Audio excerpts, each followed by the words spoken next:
High বন্ধুরা, সবাই কেমন আছো? আশা করি সবাই খুব ভালো আছো। আমার নতুন একটা ভিডিওতে সবাইকে ওয়েলকাম জানাই। এখন বাজে 8:30 আর আমি আজকে সৌভিকের জন্য খাবার বানিয়েছি, ডিম সেদ্ধ আর ম্যাগি বানিয়েছি। আজকে দুপুরে আমরা কিছু বাঙালিদেরকে ডেকেছি, তো এই কারণে আয়োজনও আমি করে নিয়েছি, মানে কাটাকুটিটা কমপ্লিট করে রেখেছি, কারণ বিরিয়ানি বানাতে আমার খুব লেট হয়ে যায়। আর এখানে দুটোর পর আবার মানে সব ছেলেরা যারা ডিউটি, আমি সকাল সকাল কি করেছি, উঠে পেঁয়াজ কেটে নিয়েছি। আর এই যে দেখতে পেলে আদা রসুন কাটা হয়ে গেছে। আর পেঁয়াজ আমি বেরেস্তার জন্য পেঁয়াজ আলাদা করে কেটেছি, আর এমনি চিকেনের জন্য পেঁয়াজ আলাদা করে কেটেছি। আর এখানে আমি আলুটা ভেজে নিচ্ছি। সৌভিক বিরিয়ানিতে আলু না দিলে খাবেই না, বিরিয়ানি কেন চিকেন বলো, সৌভিক আলু দিতেই হবে। এটা আমি ওর বাড়িতে গিয়ে আমি ফার্স্টবার যখন চিকেন রান্না করেছিলাম আলু দিচ্ছিলাম না, সবাই আমাকে বলছিল আলু কোথায়, আলু কোথায়, মানে ওদের আর মানে চিকেন হলেই আলুটা মাস্ট চাই। তো যাই হোক, আমি এখানে আলুটা ভেজে নিয়েছি। এবারে বেরেস্তা ভাজবো বলে বেরেস্তা থেকে আমি তো পেঁয়াজটা কেটে নিয়েছিলাম, কিন্তু ওই যে মানে ছাড়ানো হয়নি, একটা একটা করে ছাড়ানোর জন্য আমি এখানে এইরকম করে হাত দিয়ে যদি একটুখানি চেপে ধরা হয় তাহলে পেঁয়াজগুলো ছাড়িয়ে যাবে, মানে একটা একটা পিস পিস হয়ে যাবে। তো আমি এই কারণে এরকম করে নিচ্ছি। তো আর যদি না করা হয়, যদি পেঁয়াজগুলো এক জায়গায় হয়ে থাকে না, তাহলে কিন্তু বেরেস্তাটা একদম কুড়কুড়ে হবে না। তাই জন্য আমি এখানে পেঁয়াজটাকে এরকম একটা একটা করে খোসা থেকে ছাড়িয়ে নিলাম। তো এখানে আমি তেলটা একদম গরম করে নিয়েছি, আর আলু ভাজার তেলেই কিন্তু আমি বেরেস্তাটা ভাজছি, কারণ এক্সট্রা আর কোনো তেল নিয়ে নিই, যদি লাগে পরে আমি একটুখানি দিয়ে দেবো তেল। আর এখানে আমি অল্প অল্প করে দেবো ভাবছিলাম, কিন্তু টাইমের অভাবে আমি পুরো বেরেস্তাটা একসাথে ভেজেছি। একটুখানি নরম নরম হয়েছিল, কিন্তু কোনো ব্যাপার না, একটুখানি যখন ভাজা হয়ে যাবে না বেরেস্তাটা, তখন একটুখানি বিছিয়ে রাখলে সেটা কুড়কুড়ে টাইপ চলে আসবে। আর আমাদের এইখানে ছেড়ে যেতে আমার আর মাত্র 10 দিন বাকি আছে।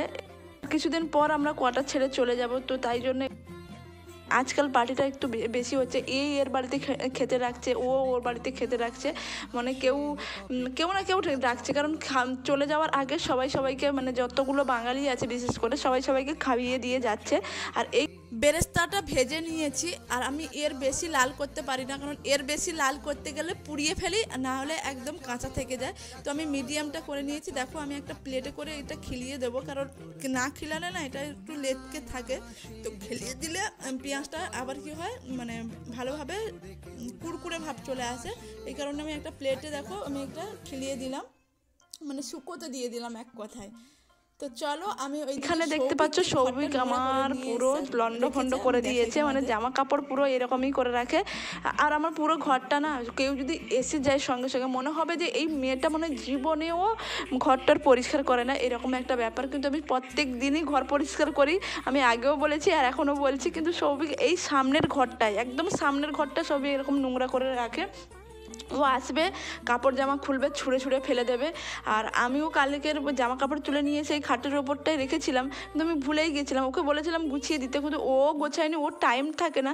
তবুও টাইম না থাকার পরেও আমি ওকে বলেছিলাম যে আমি যখন গুছিয়ে ফেলবো সব জামা কাপড়গুলো, হ্যাঁ ভাঁজ করে রেখে দেবো, তুমি প্লিজ ওই জামা কাপড়গুলো নোংরা করবে না, নেওয়ার সময় একটা করে টানবে। ও কী করবে না, নেওয়ার সময় একটা জামা টানবে, 4-5টা জামা ফেলে দিয়ে চলে যাবে। ও নিজেই মানে সিদ্ধান্ত করতেই পারে না যে কোন ড্রেসটা ও পরে যাবে। তো এই কারণে দেখো এই যে হেলমেট সমস্ত কিছু ও রেখে দিয়ে মানে এইরকম সামনে ফেলে দেয়, আর আমাকে সেইগুলো গুছাতে হয়। গেছিলো না ট্রেনিংয়ে, তো সেই সময়ে ও অনেক জামা কাপড় নিয়ে গেছিলো। এই যে দেখতে পাচ্ছ বিছানা চাদর পাদর সমস্ত কিছু কাচাকুচি করেছি। আর ও যে ব্যাগটা নিয়ে গেছিলো না, ওই ব্যাগটার মধ্যে অনেক কিছু জিনিস নিয়ে গেছিলো, তো সেই ব্যাগটা পুরো খালি করতে পারিনি। যে কম্বল ফম্বলগুলো সেগুলোও ধুয়ে দিয়েছি, আর এই কম্বলটা ধুতে গিয়ে এত বালি বেরিয়েছে কি বলবো।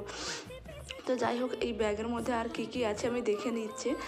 ব্যাগের মধ্যে শুধু খাবারের কিছু জিনিস ছিল, আর ব্যাগটা আমি এখন ধুইনি, পরে কখনো ধুয়ে দেবো। তো চলো, আমার দেখো এই পাশে সমস্ত কিছু জিনিসপত্র গোছানো হয়ে গেছে।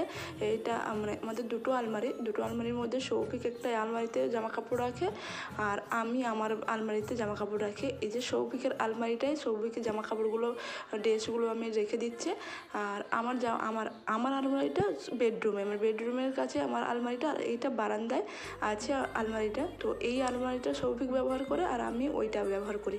তো চলো, আমি রেখে দিয়েছি সৌভিকের জামা কাপড়গুলো, এবার আমি আমার জামা কাপড়গুলো গুছিয়ে নেবো। আর আমাকে জিজ্ঞেস করছো যে আমার বাপের বাড়ি কোথায়, আমার শ্বশুর বাড়ি কোথায়। আমার বাপের বাড়ি হচ্ছে গঙ্গাসাগর, সরি, আমার শ্বশুর বাড়ি হচ্ছে গঙ্গাসাগর, আমার বাপের বাড়ি হচ্ছে কলকাতাতে। আর শ্বশুর বাড়ি গঙ্গাসাগরের কোথায় মানে এই যে উত্তর গঙ্গাসাগর আর দক্ষিণ গঙ্গাসাগর বলে, তো আমার মামার বাড়ি হচ্ছে উত্তর গঙ্গাসাগর আর আমার শ্বশুর বাড়ি হচ্ছে দক্ষিণ গঙ্গাসাগর।